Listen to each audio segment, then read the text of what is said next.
Did you know that Nick Cage was part of the Coppola family? Yeah, of course. I did not know that. I found that Didn't out. know that? No, I found that out by some random Instagram vocal warm-up thing about the Coppola family. And I was like, and then like Nick Cage was like the hidden Coppola. I was like, man, I missed that one. Yeah, he's Nicolas something beginning with a C, Coppola. I don't remember. But yeah, I mean, I would argue the most talented member as well. I don't think that's far from true. And welcome to the Transfer Flows podcast. This week, we're going to talk about Champions League. And I would happily talk about Nick Cage all week, man. You would happily talk about anything. That's why you're a professional. I wouldn't happily do it. I'd do it for money. Okay, yes. Shall I do a real intro or shall we leave it at that? No, run with it. We're going to cover the Champions League. Fuck this. Fuck the hook. We've been so far off of the hook this week. Like, you guys are just going to be abused by us going random. Yeah, Champions League playoffs are upon us, okay? We've got Real Madrid versus Man City. We've got Bayern, Celtic, Juve, PSG. Everybody's fate is up for grabs. And obviously, we have to start with the biggest game because Real Madrid are coming into their matchup with Man City off the back of a 1-1 draw in the Madrid Derby with Atleti. City coming to it off the back of a kind of narrow escape in the Cup against Leyton Orient. So Ted, how Liverpool? It is better than Liverpool. How are you feeling though about this particular one? Because obviously this is the star fixture of the round, and it's two teams. City have gone and done a bunch of work in January, but currently are getting clowned by anybody remotely competent. Real Madrid are clearly still a work in progress and have been dropping like flies. They've got about 3 defenders left at this point. It's an interesting time for both these teams. Both of these teams have reason to say it's a good time to play the other one. Mm-hmm.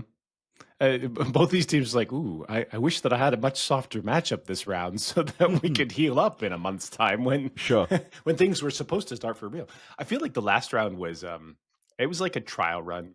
They were using foam weapons. It was a LARP for the knockout rounds for the most part, but it set up this one, which has like some very interesting matchups and some lovely tension.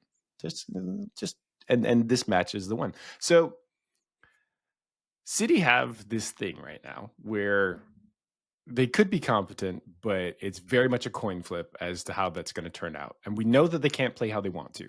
And so Pep's like rejigging a lot of stuff. Like he sort of seems to be rejigging as I kind of predicted like a while ago. They were going to play 2 up top-ish, like go big little, that type of stuff. That seems like a reality that he's having to deal with. Look, making Pep make adjustments is fucking awesome, right? Like you get to see like the master in the studio trying to figure out how in the world am I going to shape this into something that is competent and as good as my own expectations. He's not there yet. And that's fun. I love that. And the other side of it is Carlo. Like, so you get the best league manager, I think, of all time versus the best knockout manager of all time. And you get it in the Champions League rounds in the first set of knockouts. And neither of them is at full strength, and they gotta fly on that. Like the nice part for City is they get Marmoush now, right? Yeah, he comes in this round. Yeah, so they get Marmoush now, and so they are dangerous enough to worry a very thin, Madrid back line. That's fun. And then City can't they can't keep anybody from punching them in the face. So I don't know how to predict this one because in the gambling stuff that I've been writing for the last 2 months, I'm like, they're getting more competent. They've been putting up results, but I don't know the process that they're putting up results is like at all sustainable or final. And part of that is true as well. When things are in flux, like you can't rely on that as like the reality of the situation. And I've mostly stayed away from betting before against them in that way. I don't usually bet on Madrid. They have been very good for the last 2 months after being not particularly good for the first 2 months of the year. Yeah. But the new injuries and the ongoing issues are still there. So I think that it makes it more fun than it would have been unless it came at the final. I'm excited by it as a football fan, but I don't think either fan group is excited about it at all. No, I mean it could be one of those games because they're both flawed. It could be very finely poised, but it also would not surprise me if it just tipped over one of these teams, kind of battered the other, because City are going to want to get up against this backline as often as possible. Real Madrid have got Raul Asencio and Tchouaméni playing centre back. There's So only one you got a youth central player behind midfielder and a and a kid. kid. Yeah. And then Lucas Vazquez, formerly a winger who became a right back, out injured as well, which now means probably Valverde playing right back. So City might want to get up. It's interesting because previously, when these teams played each other, it was like City are going to want to have all the ball, push up really high, and Real Madrid are going to want to counterattack them. This time, you wonder if it might not be preferable for both teams for it to be kind of the other way round.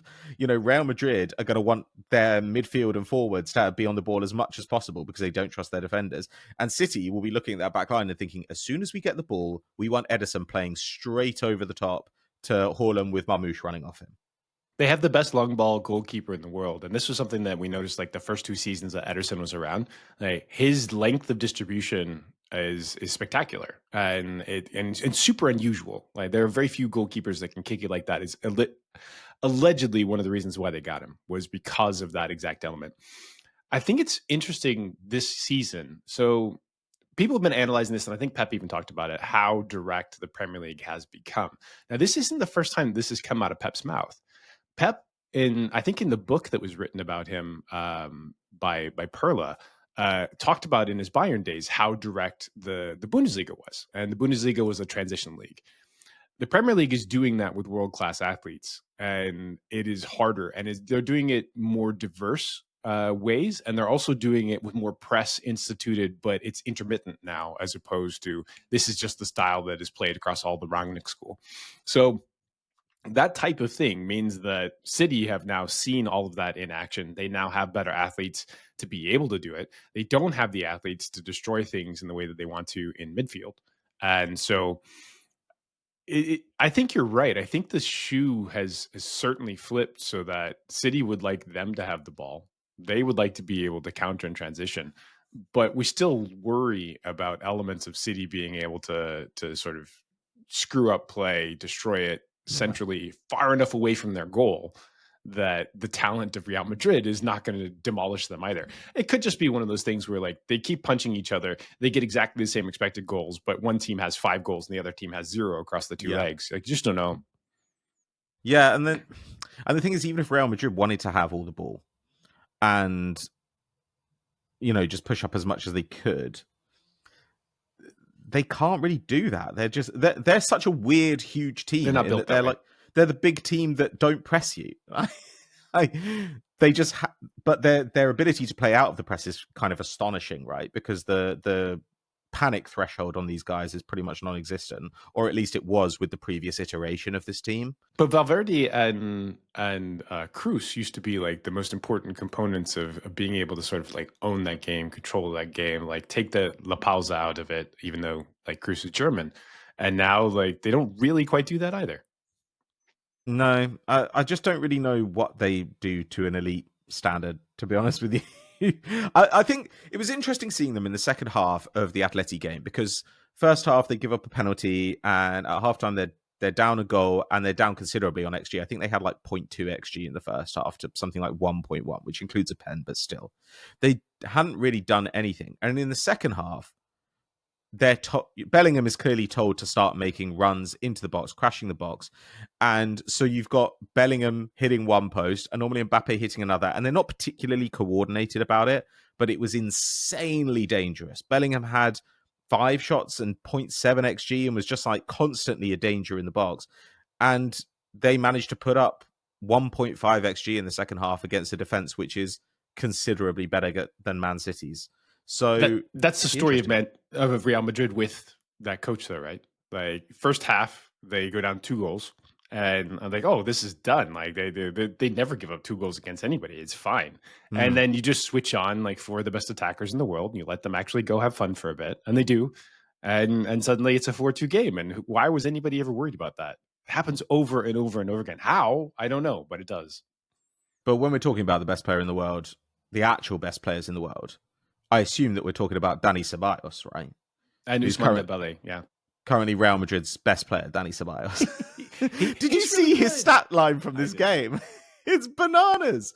Arsenal fans are looking at this like, he was really good for like about a 4 or 5 game run, and then I'm like, yeah, but he was playing for Emery, and maybe that was just the thing.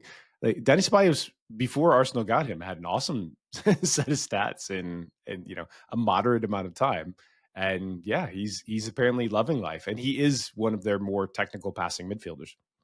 Yeah, I mean, when he was a kid-ish at Betis, he did basically everything in that midfield. I remember looking at him and being like, "This guy's a good passer. He's a good defender. He can ball carry. Like, he's a really exciting guy." And that's kind of what he did in this game. He completed 101 of 102 passes in this match. That's insane. And loads of progressive passes. He led the team in carries. He completed 3 out of 3 dribbles. He created a couple of chances, 5 tackles and interceptions. I was just like, what did Dani Ceballos drink before he went into this match? But it's kind of funny that Real Madrid have taken notice of this guy.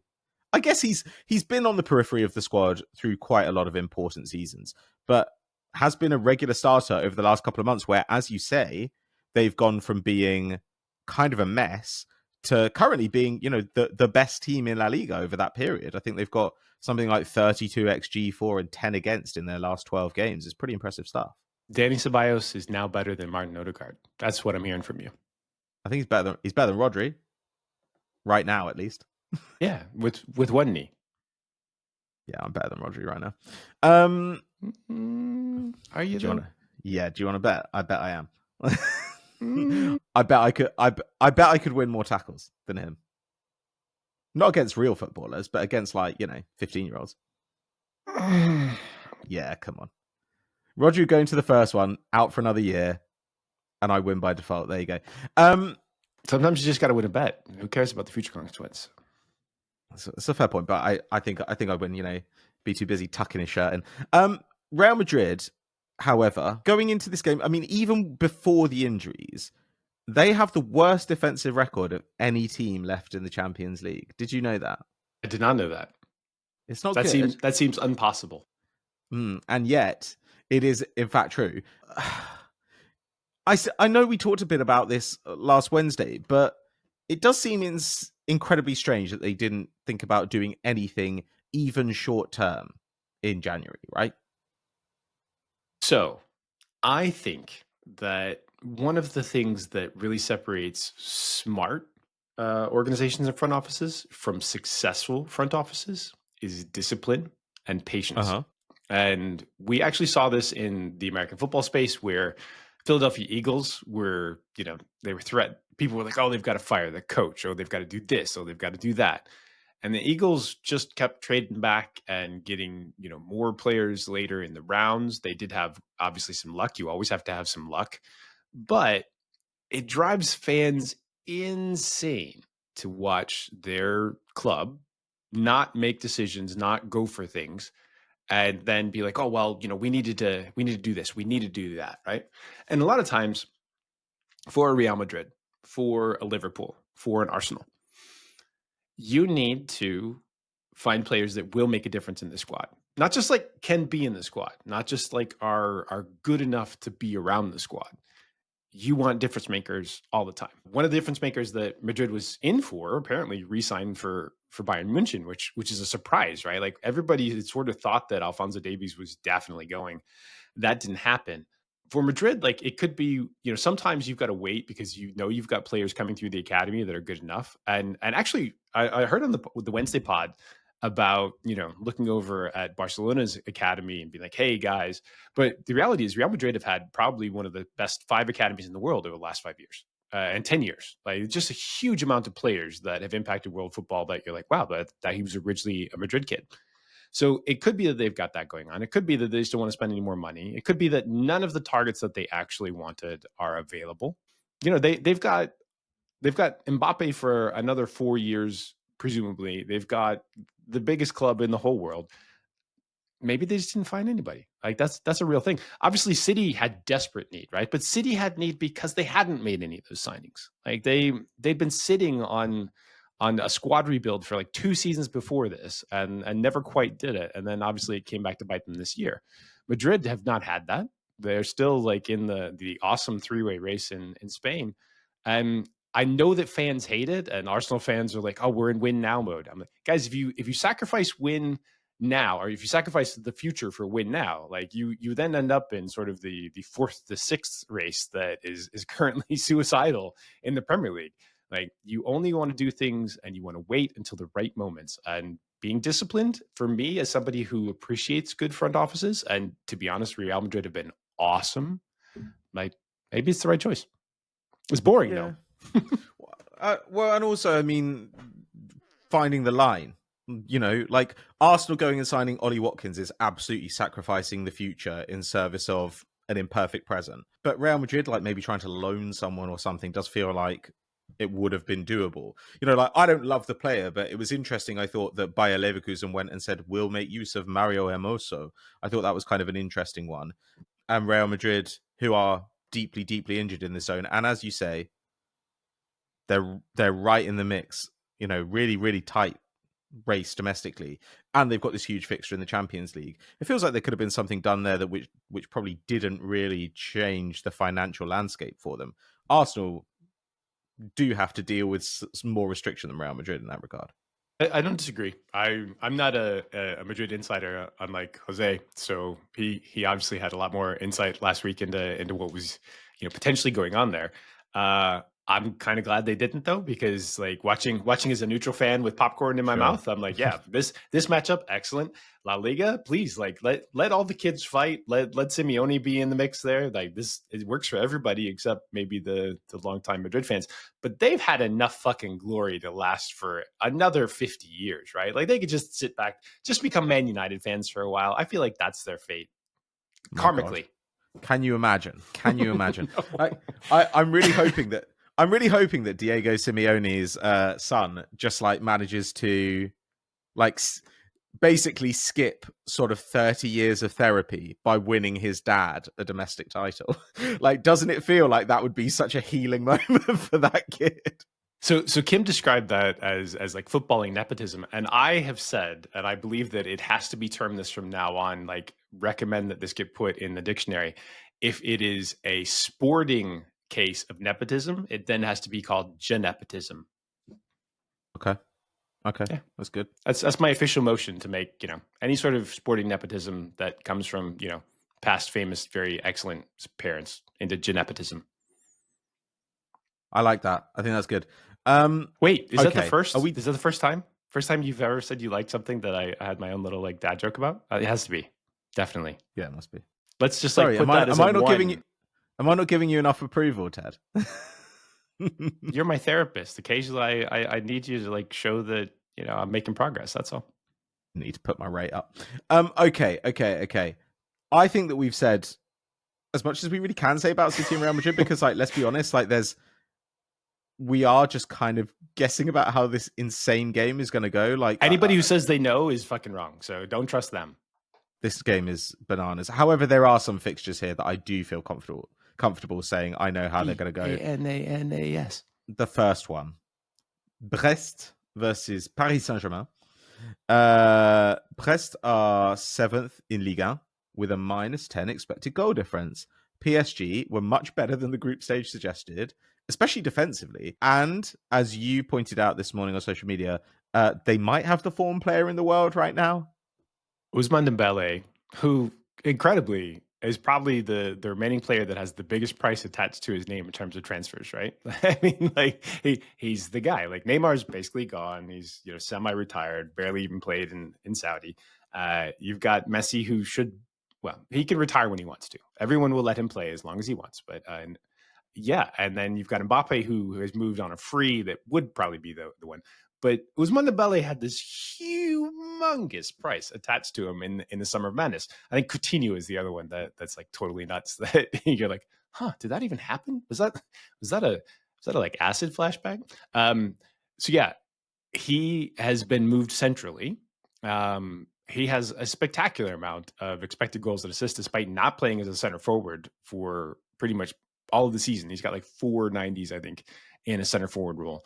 But because they bought Kvara and they also have Barcola, and they were really lacking a center forward. He's now been moved as a 9. And one of the things that is completely unique about Ousmane is that he has effectively no preferred foot. He's like fully ambifootress. What is that? Podrus? You would know this. Come on, you're much more educated than I am. I don't know what the word is in. He's got 2 feet. He doesn't care. I think normally we say ambipedal. There you go. Or ambipedal, depending how you want to say it. I guess whether you're American or not. Is that a reference to Drake? No. Okay. Yeah. So he doesn't care which way. Can we have a counter in each call? Like, ding. We are getting the soundboard for next week, as previously discussed. What have I done to myself? We're turning into a morning radio show slowly. So think about it as a concept where like you're a central defender and you basically have to 1-on-1 this guy who's faster than you. He's probably not as strong as you, but he's certainly much more explosive. But you cannot overplay his preferred foot because he doesn't have one.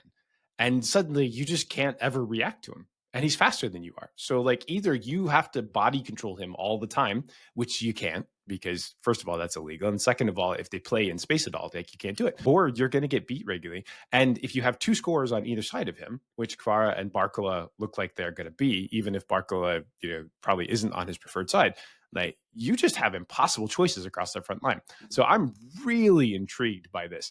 Now, the expected goals matchup, just from a neutral perspective between PSG and Brest on a neutral pitch in just their league would be like 2.1 per game difference. Brest are like minus 0.5 XG and PSG are 1.6, which is insane. And so, yeah, that's why even though PSG are, away in this first matchup, they are basically 3-1 favorite or 1-3 favorites to win. And PSG, like, it was very easy for a lot of people who have their idea of what PSG are to lean into that during the league stage because, they had the Arsenal game, for example, which was like a classic kind of PSG game. And they had the odd battering. But Luis Enrique has been trying. Luis Enrique is a smart guy who tries to do rational, sensible things. And he has got this team pressing more effectively than it did before, which, makes sense given the front line that was turned over. But even, Dembele right now is in the top 1% for pressures for his position, which is like, that's managerial magic if ever I've seen it. You remember when he got suspended? He got suspended early in the season. Enrique was like, look, I'm going to take the whole squad by the scruff of the neck. Dembele has behavioral instances or incidents in his history, like at Barcelona, including. And he's like, look, he's our best player. No one's disagreeing. Like, I will tell you publicly, he's our best player. But what he's doing is not best for the squad. And this has to change in order for us to progress. And it has. And they look like probably the team that you least want to face at the moment that isn't like Real Madrid and Liverpool, right? Like the teams that have been in the final for seemingly the entire last 5, 6, 10 years. Yeah, I would be afraid of them. And Enrique's been a really good head coach. His Spain teams underperformed a bit, but that never really changed the fact that he has seen a lot of success and the numbers behind those teams looked awesome, right? So this matchup here is not the one you care about. This should be a pushover, not interesting. But what happens in the rounds after this should be really exciting. Yeah, I'm up for this. I'm quite excited for this PSG team. And there are tons of players as well who, if PSG are going to sell a little bit this summer, I'd be thinking about, am I interested in Kang In Lee? Like, maybe I am. Like, there are a bunch of guys here. You know what I'm not up for? Another Juventus match. Really? Hey. You're not looking forward to it? Against PSV, who've also lost their striker to a knee injury? It's going to be great, Ted. Juve were dog shit, really, in the league stage, in my opinion. Like, the expected goal difference, they ranked 28th of the 36 teams, which is not great. And it's the attack that's the problem. They created 8.6 XG through 8 games. Like, what are we meant to say about this? They're so dumb. The other thing is, like, I looked at the Serie A numbers today because I was like, surely at least their defense is kicking ass in Serie A. And they are allowing, under 1 expected goal a game. But there are 6 teams allowing under 1 expected goal a game.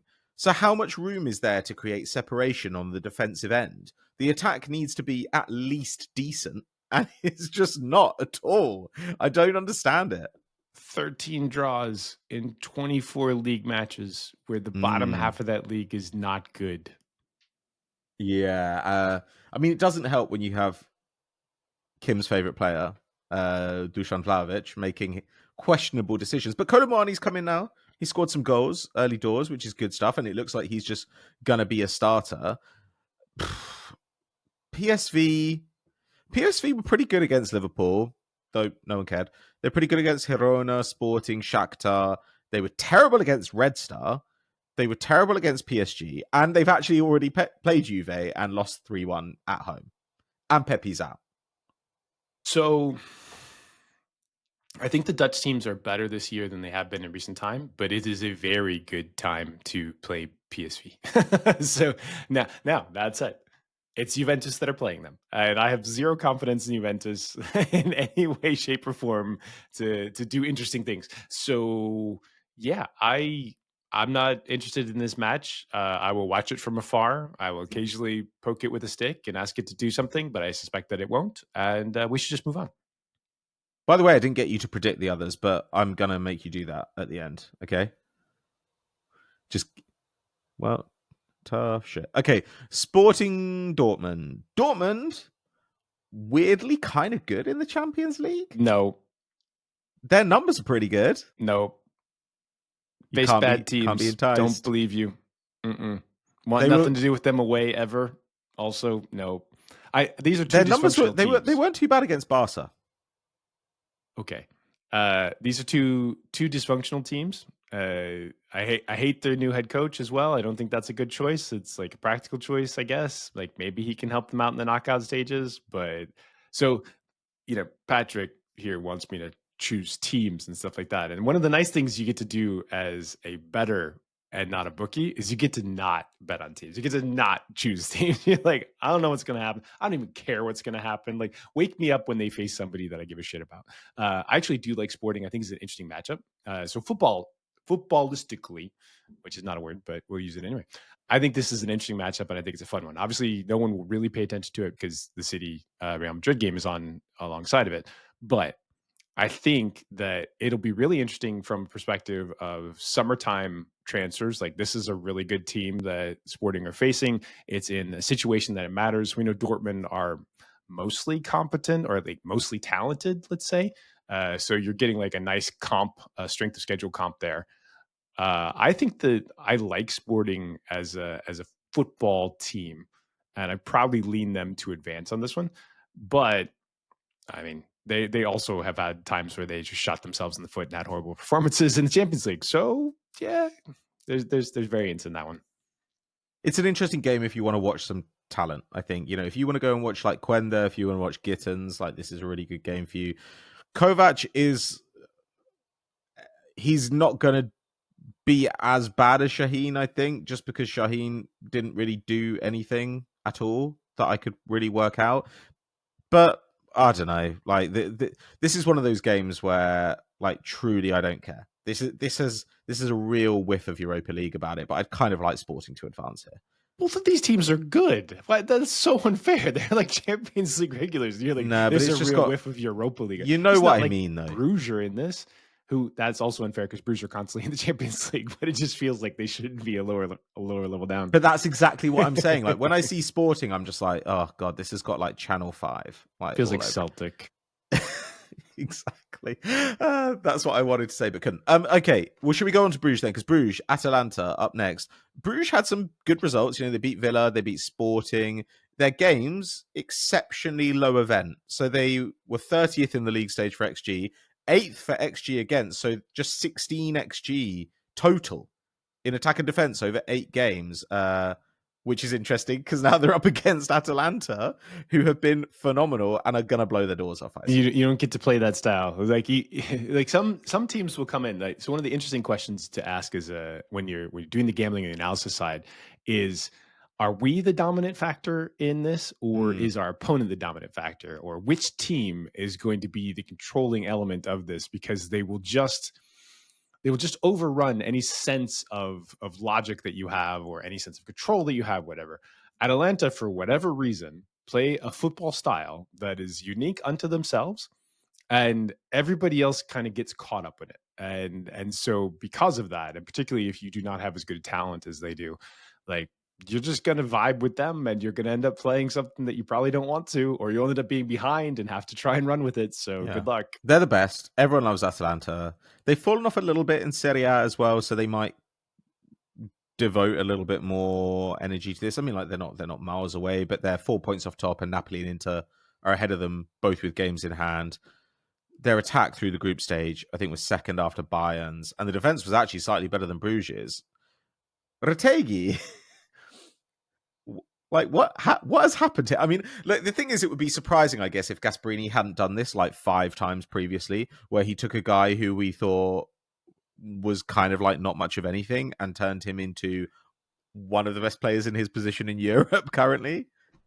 You want to be really careful buying players from Atalanta because you're Yeah. not going to replicate whatever is in the sauce there.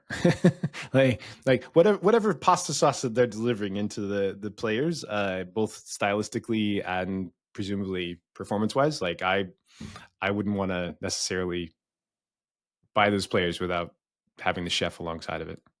Yeah, they're like the guys who try and raise the Titanic. That's what they do all the time. It's like reclamation project after reclamation project, but their hit rate is kind of extraordinary. Gasparini's turned that team over 4 times now, and every They time literally has managed can't to make them fire great. him because they don't know what's going to happen to the whole squad if they do, which is also like pretty interesting job security. Like he's good, no question. He might be a little insane. There are probably more than half of the regularly employed head coaches in in Serie A that do have, they're difficult to work with. We'll say it that way, right? Sure. And obviously we know about Conte. Plenty of people, if you listen to the grapevine at all, have heard of Spalletti and his incredible stories, both from owners on down. Yeah. I have one owner that told me one time, he's like, yeah, Spalletti's fantastic.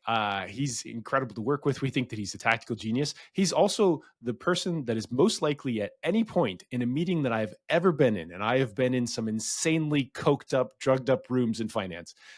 He's the most likely to just take his clothes off at any one point, walk around naked, and continue talking in exactly the same fashion as he did before.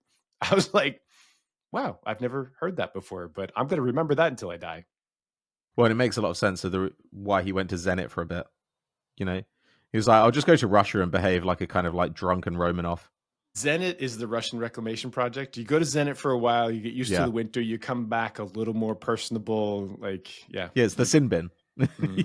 Like that will make you appreciate your life again. Okay. Celtic, Bayern Munich. Celtic are not bad.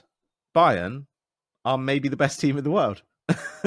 They're not invulnerable. Like their press, their issues. There was an interesting long read this week about this, but and of course as well, like their record in the Champions League.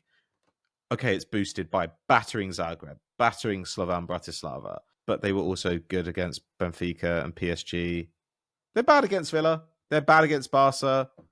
They're better than they looked against Feyenoord. You know, I mean, it's some 6 of one, half a dozen of the other. I think they don't like competent teams that physically outmatch them a little bit. Yeah. I think that if you're a good, strong team, so if they were playing like Rennes, I think that would actually be quite an interesting matchup because I think Rennes has a lot of older players that are physically strong. They're interested in mixing it up and not particularly interested in beating you stylistically, tactically. I think Celtic are like mini version of Bayern, like completely dominant in their own league, huge press, like very high talent level compared to everybody else around them. But then when you monster them, it's like the little fish, big fish, right? And and this fish is actually a shark that's coming through.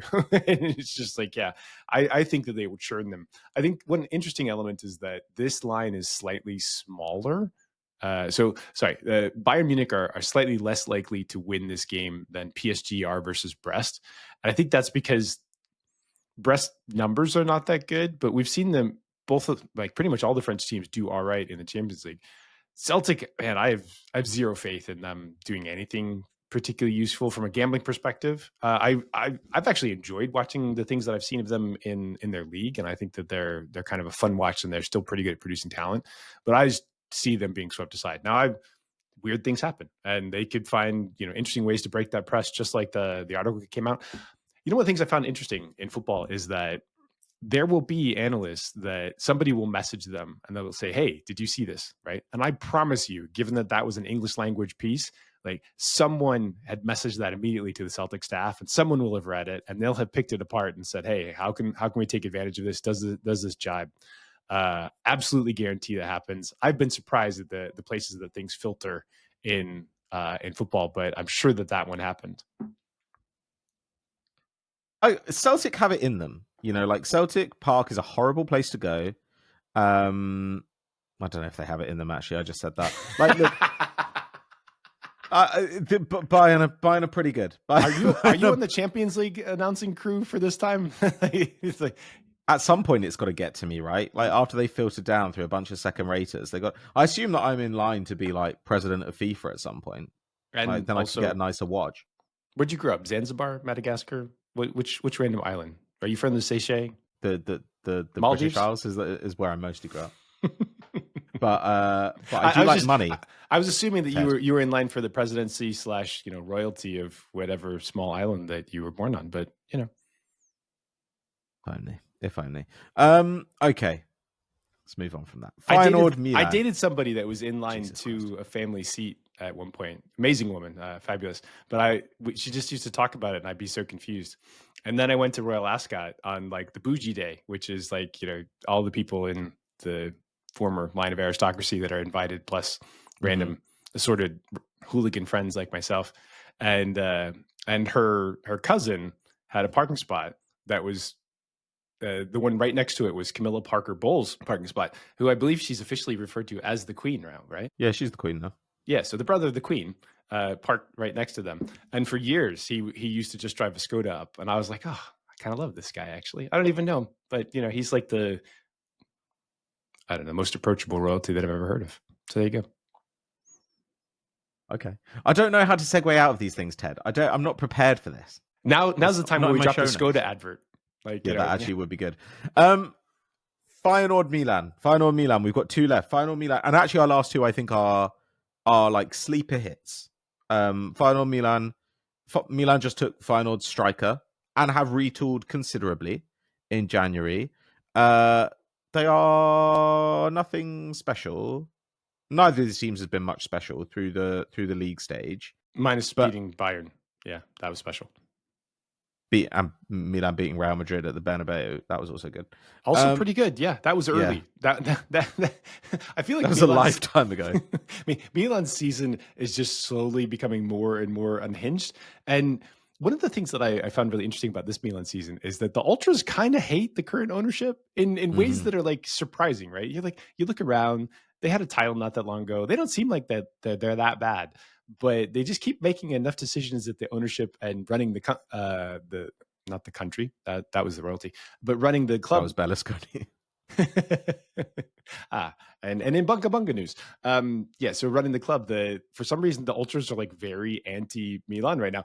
Again, despite the fact that they won at the Bernabeu earlier in the year, and that should make the rest of the season just cake, right? You're like, yo, we have this historic victory at one of the toughest places to win in the entire world of all time. Didn't prolonged Fonseca's career there by like a month and a half, but like. It doesn't help when you Zlatan Ibrahimovic, one of the dumbest motherfuckers ever to walk the earth, like being in charge of things there. I fucking despise that guy. I thought that the Zlatan thing was a bit like, don't mess with the Zohan being like a brief Adam Sandler bit. I thought that Zlatan for years was a bit unto himself, and he was like making him into like a character that he did out front, like Ali G. Like, sure. like you got Sacha Baron Cohen over here and you have Zlatan over here. Totally believable, right? Mm-hmm.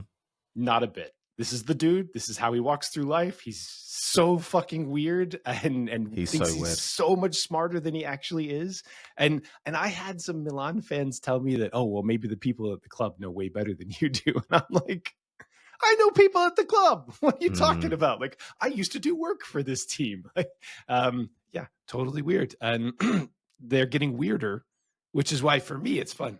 For the ultras, a little less fun. But Milan, yeah, I mean, look, with Zlatan, there's like a 3,000 word section of his Wikipedia page that's just related to violent incidents. But okay, there'd be a much longer one for Roy Keane, except for he's exists in the era of super injunctions, and they can't tell any of those. Sure. Managerially, Feyenoord Milan is an interesting matchup, right? Because it's between your boy and Sergio Conceição. He's everybody's boy. He's lovely. We love him. His name's Brian Priske. He's not my boy. Why not? I don't know him. Like, I'm sure he's a nice guy or whatever, but tell me why he should be my boy. You should like Priske more than you like Roger Schmidt. First of all, he's a really nice guy. I know. I've worked with Roger as well, so I know both of these guys. I just hung out with them. Not recently though. Yeah, so Brian Priske, I think this is actually quite interesting because Priske's been in this tricky spot where he sort of grew up in the era of his coaching. Like, he was at Midtjylland when I started there. He was a defensive sided coach. Then he became like the set pieces guy, and he was actually stolen away by Copenhagen for a bit just to do set pieces, and he got them a ton of set pieces. Brilliant set pieces mind, very effective in what he does. Then he got some other coaching jobs. He was at Midtjylland again, where I believe he won 1 or 2 titles. I cannot remember. Then he gets hired by Thomas Rosicky, who is very bright, former ex-Arsenal player. Speaking of people that you presumably love. I do love Thomas Rosicky. Exactly. I don't know if I like him behind the scenes. I've heard good things about him, but like, I like him as a player. I think he's what? Breaking news. Brian Priske has been sacked by Feyenoord. We've been told this by Rishi. Rishi, the producer, just busted in. Ted, I'm going straight to you. How does this feel right now? I was looking. I was like, they just won this weekend 3-0. Sparta Rotterdam was very confusing for me. That was a really weird one.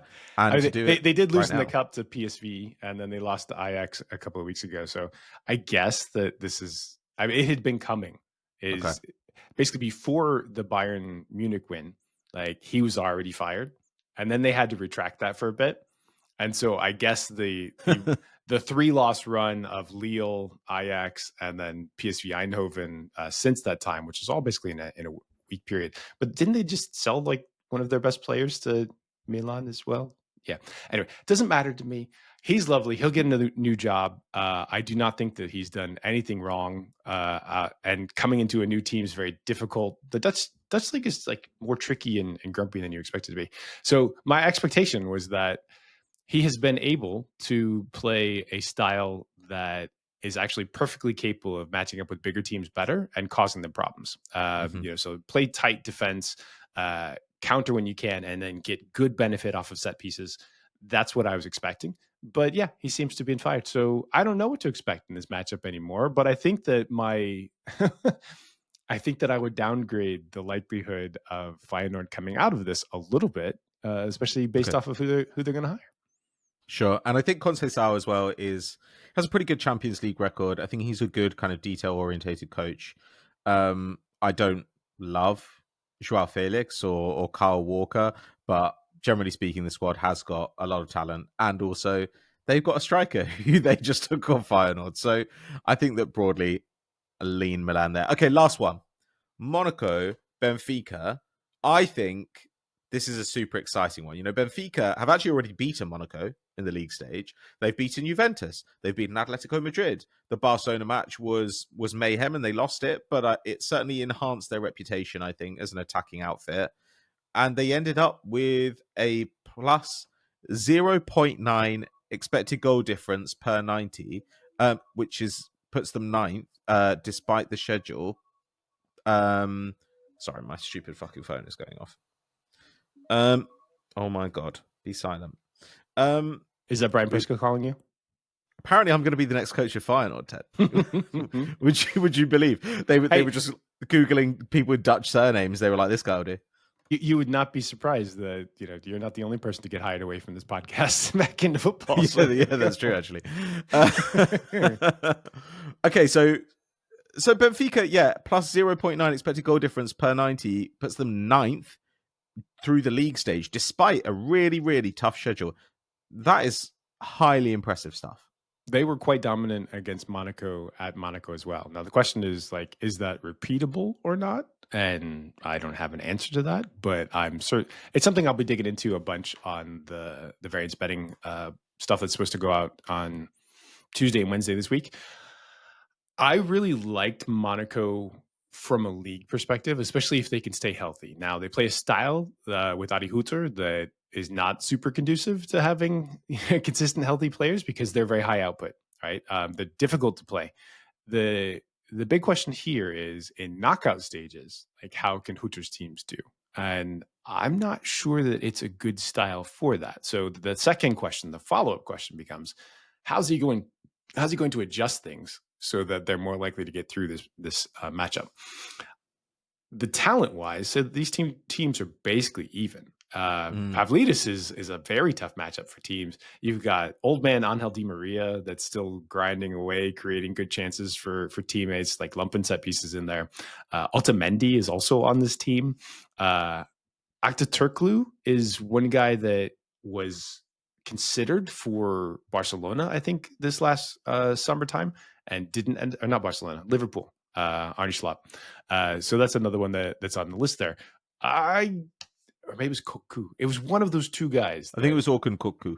Koku. Sorry, I had the wrong Turkish surname, I believe.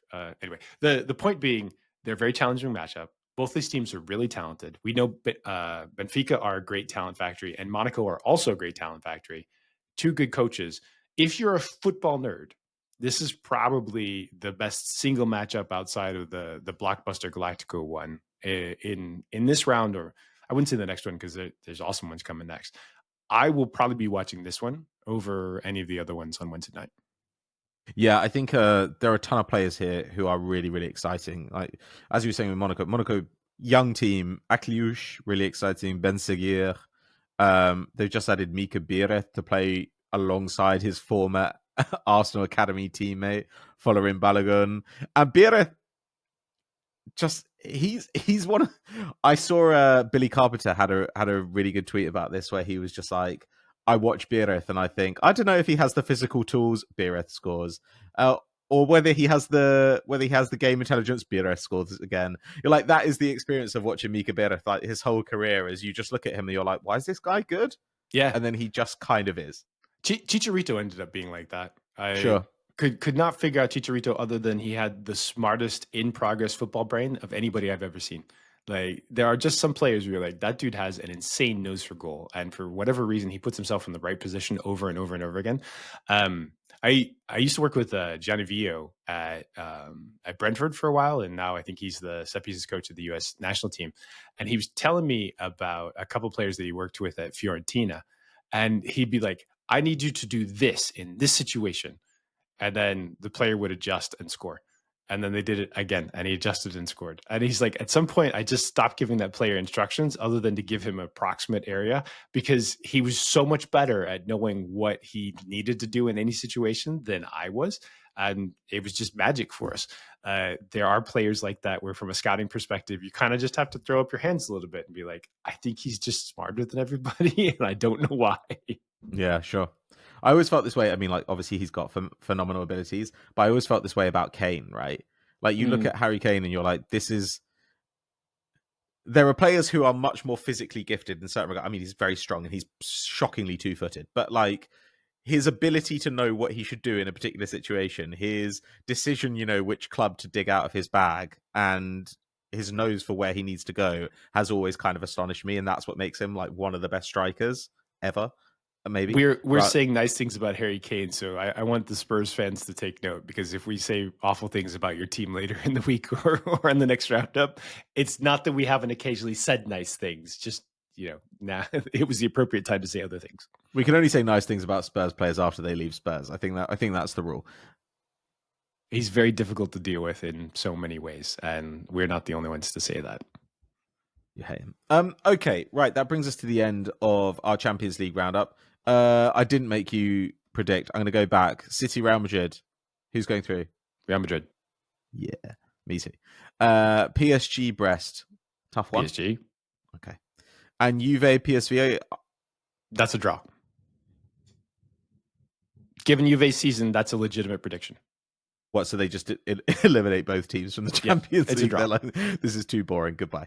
Yeah, the next team in line gets a bye because it was too boring for everybody else. I mean, I would be in favor of that. I lean Juventus. Okay.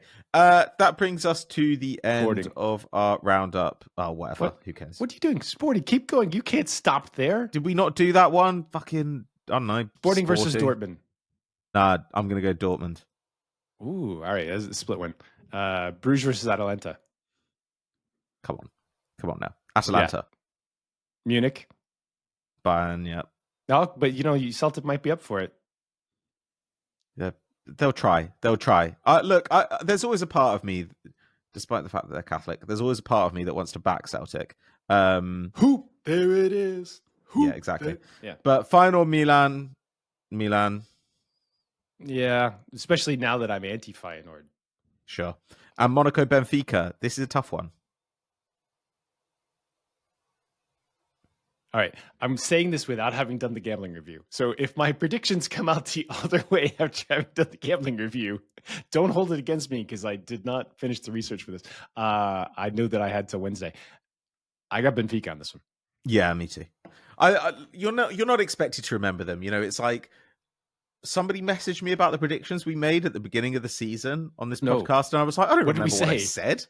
All I remember saying is that with Newcastle, I want to believe. And I think that was literally it. I don't remember anything else I said. But anyway, we did say a bunch of stuff, and that makes this a podcast.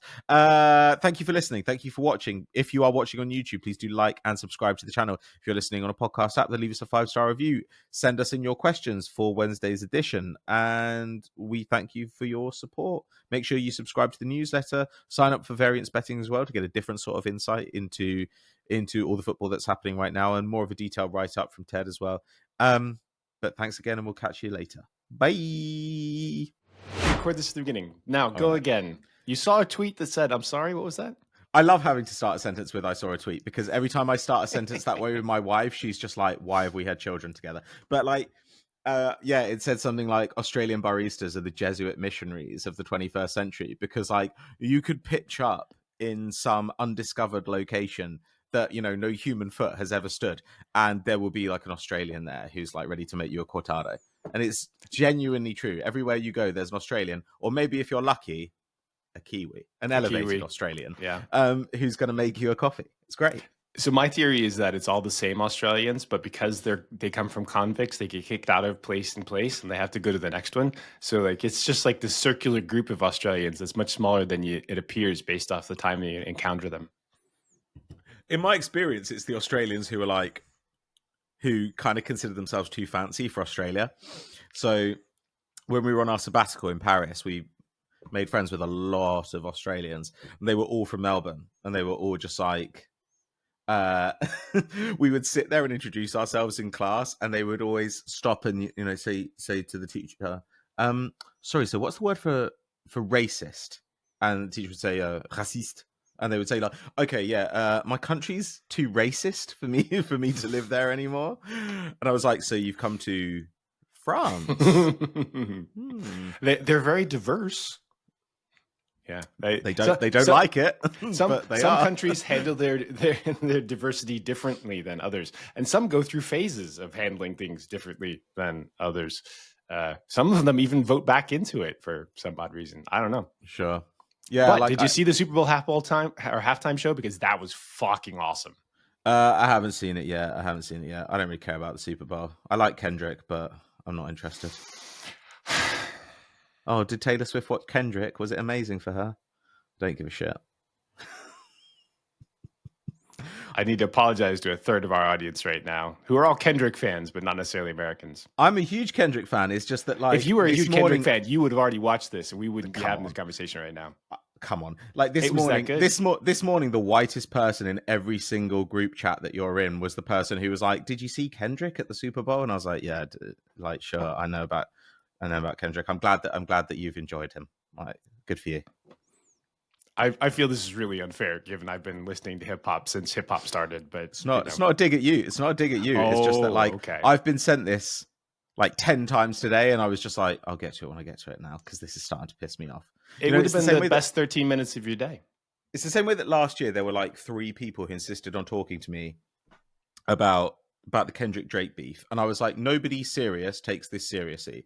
This is a beef between like one of the best rappers alive and a guy who used to be on Degrassi. Like this is not this is a guy who got clowned by Pusha and decided to take on the only guy who's a more technical rapper and a bigger star than Pusha. Great idea. Bad life decisions are definitely woven into this whole thing, but they've produced great art, as most art is created from bad life decisions. So I don't think that that's that far away. I like do being a Catholic, yeah. Being a Catholic was a great way to make good. Like the Demi Lovato tweet about "get away from her" is still like the iconic one of this whole thing. And if you're not aware of it, I'm not explaining further because Demi Lovato. Kendrick covered all that. Yes. I don't know. Is that enough Drake Kendrick material? Like we could talk about hip hop if you want. Like that's the thing we could do sometime. We should have like a non-football special. That's what I'm gearing towards all the time. Nice. And we could do Ted's dating stories. We can get Ted's top five rappers. That would be good. That's always interesting. I like the underrated ones too. Like so, like you know, obviously, I'm super excited about any sort of like clips, comebacks, and stuff like that. But sure. Anyway, it doesn't matter. I'll leave that alone for another time. Some Goody Mob, perhaps. Like we can just go through all of Atlanta if you want to. Yeah. I mean, like, I think, well, look. Trick Daddy. I haven't thought about Trick Daddy in so forever, man. Oh my god. So good. Like there's like 5 songs you're like, holy fuck, this dude's amazing. Like, yeah, you know, the problem with keeping up with rappers is especially like they sometimes have jail time and it impacts their career negatively. Like Nicholas Hoult walking through the hall to like Mystical. Sure. Who doesn't want to do that? Yeah. Watch yourself. Oh my god. So that really hit too close to home for me, that particular scene, because I really loved Mystico at that time, and I did not look as different from Nick Hoult in that film as I would like to. The right age as well. Yeah, pretty much. Yeah, I think he's pretty younger than me actually, but yeah, I don't know. It's just the work. Yeah, but I don't know. Like he is just tall, handsome guy. Okay. Should we do this? Should we do Champions League? Should we talk about it? Playing his like Peruvian flute. Like, he's the coolest man on earth. I never has. He's just like walked out at the top of the game and didn't give a fuck ever again. He's like one of the top 10 most charismatic people alive. I don't know. Like it's the greatest career I think in human history. I feel like you're professional if you get paid for anything, right? So like you're a professional podcaster. Yeah, but I actually get paid for this as opposed to, you know, walking around airports doing it, and people coincidentally pay me because I'm Andre 3000 and like the coolest guy on earth. Do you feel it's ancillary to the fact it's reputational? Not necessarily because the album's good, but like I think you can't see. But I think people bought it because it's Andre. Like, so I think it's kind of like if you do a stand-up show and you play flute during it, are you a professional flautist? If you are, if you brought let's see, if you brought like a Kenny G sax into one of your pub gigs that you run with your mates from Football Daily, like you'd then be a saxophonist. Good anecdote from my life there. That's very plausible. Me going to the pub with the Football Daily boys, shit that I definitely do. You just recorded, obviously, in good light. So I need like a square guy, a ginger guy, and you got Patrick in the middle. That's a really fucking accurate description of what it is. We need to have a noise, Rishi, that plays I feel when like I'm I owe on him air and so when I'm much off more air. stuff. Just like I owe him like endless amounts of abuse coming back the other way. I'm bitter that Kim called 2013 the Stone Age. That's where I'm at right now. I mean, it was. Go fuck yourself. It was. Like you were there, like dragging on the coattails of this fucking guy who messaged you on Twitter. And Charles Reap. Yeah. Oh yeah, Charles Reap. Yeah, sure. Okay. All right. So Richard Pollard in the University of Fiji getting videotapes shipped into him. It's awesome. Sure, yeah. Like, the early days are amazing stories. I've never told you the story of how I met the biggest mafia don in the Taiwanese equivalent of Madison Square Garden, have I? Excellent. Rishi, prepare yourself. No, that's a story for a future day. I'm just putting the hook on that one. We're gonna leave it alone.